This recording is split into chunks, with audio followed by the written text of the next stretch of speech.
आज 4 राज्यों के बीजेपी अध्यक्ष बदल दिए गए हैं। हर्ष मल्होत्रा दिल्ली बीजेपी अध्यक्ष बने हैं, अर्चना गुप्ता हरियाणा की बीजेपी अध्यक्ष बनी है, केवल सिंह ढिल्लों को पंजाब की कमान सौंपी गई है। वहीं अभिषेक देबराय को त्रिपुरा की कमान सौंपी गई है। तो बड़ी खबर आपको बता रहे हैं, 4 राज्यों के अध्यक्ष बदल दिए गए हैं बीजेपी द्वारा।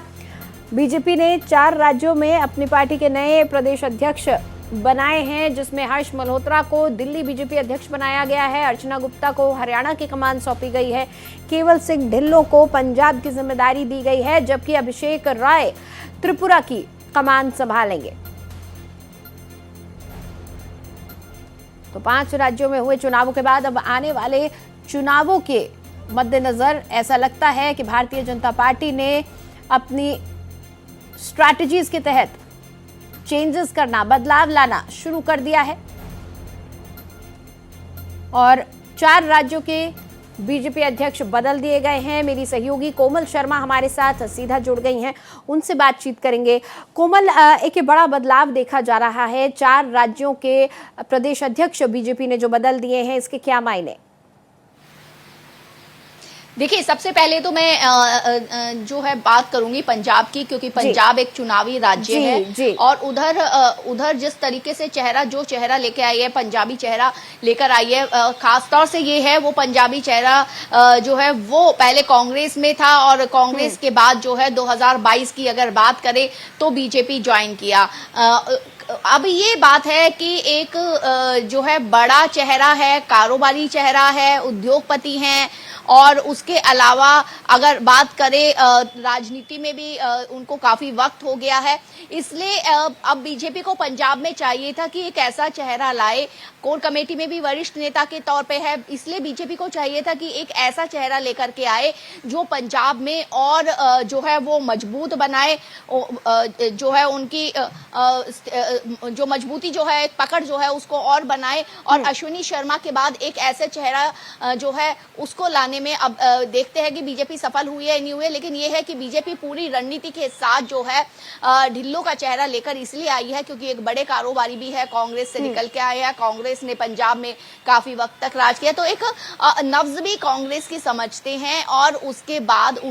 जिस तरीके से कारोबारी और ग्रामीण क्षेत्रों में किसानों पे पकड़ वो बनाएंगे तो वो उसका एक अलग महत्व होगा। तो एक पंजाब की सियासत यहाँ पर अब नजर आने लगी है और चर्चा अब पंजाब की और बढ़ेगी, क्योंकि देखिए संगठन में कौन सा चेहरा लेकर के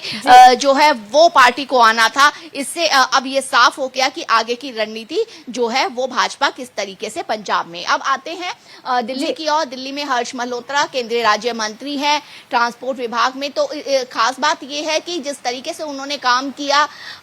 उसके बाद अब जो है अब उनको जिम्मेदारी सौंपी गई है दिल्ली की और वीरेंद्र सचदेवा जो इससे पहले अभी तक अध्यक्ष थे और दिल्ली के चुनाव में उन्होंने बढ़ चढ़कर जो है जिस तरीके से अपनी भूमिका निभाई थी, अब हर्ष मल्होत्रा नए क्योंकि अध्यक्ष बन गए हैं तो अब ये लग रहा है कि वीरेंद्र सचदेवा जो हैं उनको एक बड़ी जिम्मेदारी जो है वो मोदी कैबिनेट में मिल सकती है। दिल्ली का में जिस तरीके से उन्होंने विजय दिलवाने में एक बड़ी भूमिका निभाई उसका उन्हें इनाम मिल सकता है और हर्ष मल्होत्रा वहां पर ये माने जा रही है एक परफेक्ट चेहरा जो है वो दिल्ली के लिए है। अब बात करते हैं हम अर्चना गुप्ता की, हरियाणा की अगर हम बात करते हैं तो जनता पार्टी की प्रदेश महामंत्री रह चुकी है, हरियाणा में महिला मोर्चा की भी अध्यक्ष रह चुकी हैं। अर्चना गुप्ता का चेहरा नारी शक्ति वंदन जो बिल है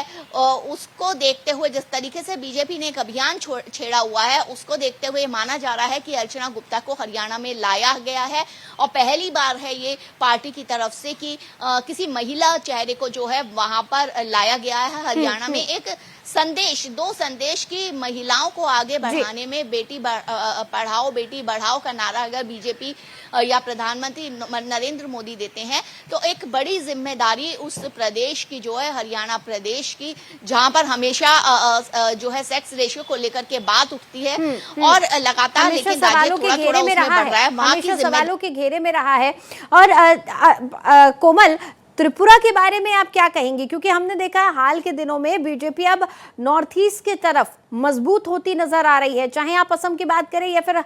जो हालिया बीजेपी की ऐतिहासिक जीत बंगाल में हुई है, अब त्रिपुरा में जिस तरीके से फेरबदल किया गया है संगठन में, कितना सही फैसला? देखिए, त्रिपुरा में अभिषेक देवरॉय जो है उनको प्रदेश अध्यक्ष बनाया गया है। एक युवा चेहरा है, युवा चेहरा होने के साथ साथ वहां से विधायक भी हैं, तो ये माना जा रहा है कि देखिए जिस तरीके से देखे राजनीतिक समीकरण, अनुभव, महिलाओं को वरीयता और युवाओं को भी वरीयता, बिल्कुल न सिर्फ कैबिनेट में, न सिर्फ राज्य सरकार में, बल्कि संगठन में भी बीजेपी इसी को अमल कर रही है। अब इससे ये माना जा रहा है कि अब यही मिला जुला मिश्रण जो है, जब पार्टी संगठन केंद्र, यानी आप ये कह रही हैं ये तमाम राज्यों के जरिए एक अलग अलग मैसेज बीजेपी ने दिया है जनता को और संगठन को कि किस तरीके से आगे काम करेंगे। बहुत शुक्रिया कोमल इस तमाम जानकारी के लिए आपका।